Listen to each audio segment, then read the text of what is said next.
لا سعادتك دلوقتي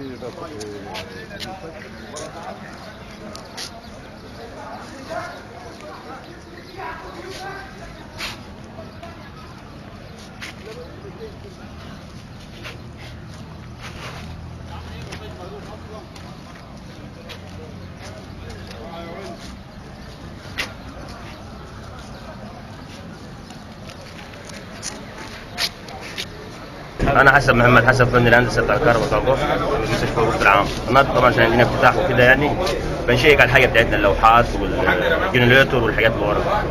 فاحنا بنشيك على الحاجه لسه هنفتح، لقينا حاجات رمت من السور يعني، والحمد لله رب العالمين يعني جت في كلمات. ايه هو اللي اترمى بالظبط من السور؟ ما هي زي قنبلتين كده، واحده ضربت الله اعلم، وواحده ما ضربتش زي ما قالوا الجماعه. بس اللي ضربت دي ما حسيناش بالدنيا، لقينا نفسنا اللي قاعد في الصارع اللي قاعد مقوم ناحيه الحاجات دي هنا، بس الحمد لله ما حدش عور يعني.